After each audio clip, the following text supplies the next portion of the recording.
মই যেতিয়া বছৰটো আৰম্ভণি হৈছিলে তেতিয়া কৈ দিছিলোঁ যে 2025 আমাৰ কাৰণে কিছু বেয়া হ'ল। 2025 2 + 0 2 + 2 4 + 5 9 হ'ল আৰু নিউমাৰলজি মতে 9 সংখ্যাটো হৈছে মংগলৰ 2025 এতিয়াও শেষ হোৱা নাই, মংগলৰ বছৰটো এতিয়াও শেষ হোৱা নাই আৰু পঞ্জিকা চাই যাত্ৰা ওলাব লাগে, কোন উত্তৰ দিশত আছে নে দক্ষিণ দিশত আছে এইবিলাক চাই তেতিয়া যাত্ৰা কৰক, তাতে কোনো অসুবিধা নাই। এজন সেই ইমান ডাঙৰ প্লেন ফ্লাইট দুৰ্ঘটনাৰ পৰা ওলাই আহিলে তেখেতৰ যদি হৰস্কোপটো ভালদৰে চাব চব দিন আগতে যোনটো ফ্লাইট বেয়াকৈ এক্সিডেণ্ট হ'ল, অতি দুখৰ কথা, পৰিতাপৰ বিষয়।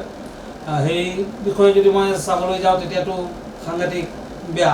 আৰু আমাৰ এখেতো আছিলে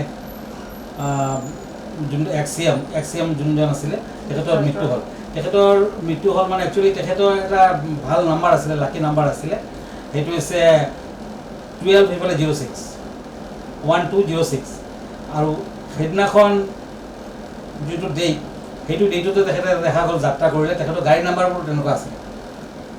কিন্তু বহুতে ভাবি লয় যে মোৰ কিবা এটা নাম্বাৰ কোনোবা জ্যোতিষীয়ে কৈ দিলে যে এই নাম্বাৰটো আপোনাৰ কাৰণে লাকি, তাৰমানে গোটেই বছৰটো গোটেই লাইফটো এই নাম্বাৰটো মোৰ লাকি থাকিব তেনেকুৱা কথা নহয়। এই বছৰটোৰ নাম্বাৰ চাব লাগিব, যেনে এই বছৰটোৰ মংগলৰ নাম্বাৰ, গতিকে মংগল বছৰটোত কেনেকুৱা আছে, গতিকে তেখেতে গোটেই লাইফটো সেই নাম্বাৰটো লাকি বুলি ধৰি ল'লে। সেইদিনাখন আছিলে তেখেতৰ যদি 1206 যোনটো নাম্বাৰ তেখেতৰ কাৰ গাড়ী বা বিভিন্ন ক্ষেত্ৰত তেখেতে ইউজ কৰি আছিলে, এই নাম্বাৰটো টোটেল কৰে যদি তেতিয়াও 9 নম্বৰ আহে, তাৰমানে মংগলৰ নাম্বাৰ। গতিকে সেইবিলাক বহুত কথা আছে দিয়ক, চাই মেলিয়ে যদি আমি বাস্তৱ ক্ষেত্ৰত খোজ পেলাব পাৰোঁ তেতিয়া নিশ্চয় আমি উপকৃত হ'ম। বিভিন্ন ধৰণৰ অপয়া অমংগল অনিষ্টৰ পৰা দুৰ্ঘটনাৰ পৰা আমি হাত সাৰিব পাৰোঁ। তেওঁলোকে থাকিব 2025 যদি আপুনি মূলাংক আনে তেতিয়া 9 হয়, গতিকে গোটেই বছৰটোৱে থাকিব।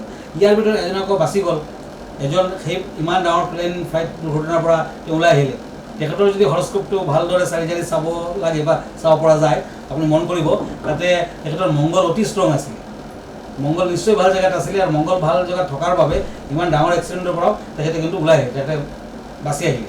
গতিকে সেইবিলাক কথাও থাকে। মংগলৰ প্ৰতিকাৰ হিচাপে বছৰটো তেনেকুৱা ধৰণৰ নিয়ম কাৰণবোৰ মানি চলক, নিশ্চয় উপকৃত হ'ব, ভাল ফল পাব। যাত্ৰাৰ ক্ষেত্ৰত আমাৰ জ্যোতিষশাস্ত্ৰই কৈ থৈছে বিভিন্ন কথা। আপুনি য'ত যোনদিনাখন যাত্ৰা কৰিব আপোনাৰ ৰাশি মতে বা আপোনাৰ সেইদিনাখন লগ্ন গণ মতে ৰাহু কাল আছে নে নাই সেইবিলাকো চাব লাগে আৰু পঞ্জিকা চাই যাত্ৰা ওলাব লাগে, কোন উত্তৰ দিশত আছে নে দক্ষিণ দিশত আছে, ছাপ'জ ৱেষ্ট চাইডে যাত্ৰা নাই মোৰ বাবে, গতিকে এইবিলাক চাইহে যাত্ৰা কৰিব লাগিব। যুগটো কি পৰিছে, অমৃত যুগ হৈ আছে নে বেলেগ কিবা ভাল যুগ আৰু আছে, এনেকৈ অশুভ যুগ পৰিছে, সেইবিলাক চাই তেতিয়াহে যাত্ৰা কৰক, তেতিয়া কোনো অসুবিধা নাই। আৰু যাত্ৰাৰ ক্ষেত্ৰতো বহুত কথা আছে। যাত্ৰা কৰাৰ সময়ত আপুনি কেনেকুৱা কৰিব, আপুনি কি খাই যাত্ৰা কৰিব, কি খাই যাত্ৰা কৰিব নালাগে, কেনেধৰণৰ পূজা পাতল কৰিয়ে আপুনি যাত্ৰা কৰক, সেইবিলাক কথাও আছে, মানে সেইবোৰ সময়ৰ প্ৰয়োজন। গতিকে যাত্ৰা কৰিলে যে বেয়া হ'ব সেইটো নহয়, কিন্তু অকণমান চাই চিতি যাত্ৰা কৰিব লাগিব, নীতি নিয়মবোৰ মানি চলিব লাগিব।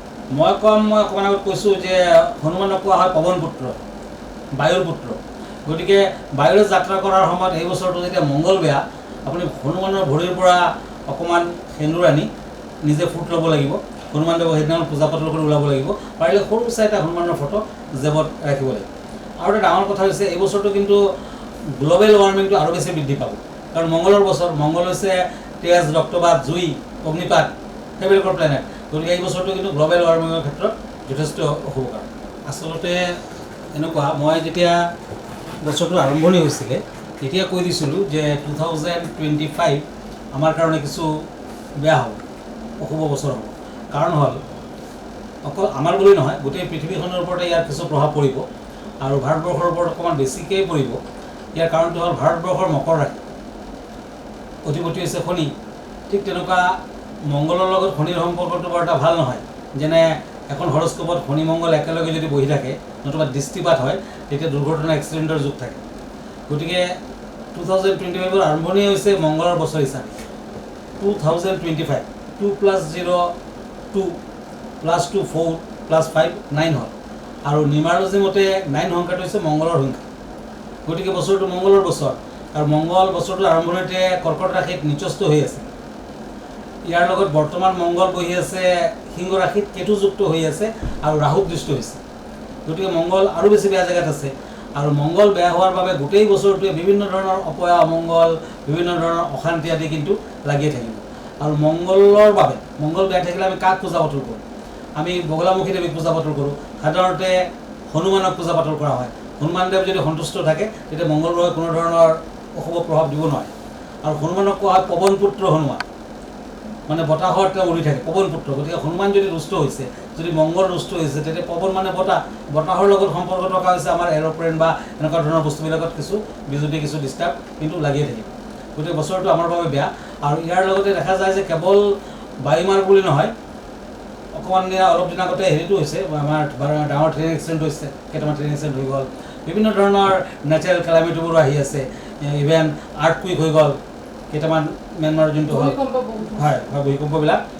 গতিকে সেইবিলাক ক্ষেত্ৰতো বেয়া। আৰু বানপানী হ'ব, বানপানীটো এই বছৰটো অকণমান বেয়া ফল দিব। গতিকে বিভিন্ন ধৰণৰ বেয়া ফল দেখুৱাই আছে আৰু আগলৈ আৰু আছে, কাৰণ 2025 এতিয়াও শেষ হোৱা নাই, মংগলৰ বছৰটো এতিয়াও শেষ হোৱা নাই, আৰু বছৰটো আছে। গতিকে এই বছৰটো সকলোৱে সাৱধান থাকিব লাগিব। বিশেষকৈ মংগলৰ বছৰ হিচাপে সকলোৱে যদি হনুমান দেৱৰ পূজা পাতল কৰে, যদি দেৱী বগলামুখীৰ আৰাধনা কৰে, আৰু মংগলবাৰ দিনটো স্পেচিয়েলি যদি পালন কৰিব পাৰে, হনুমান চালিচা ৰেগুলাৰলি পঢ়িলেও কিছুমান ক্ষেত্ৰত কিন্তু ব্যক্তিগতভাৱে ফল পোৱা যাব।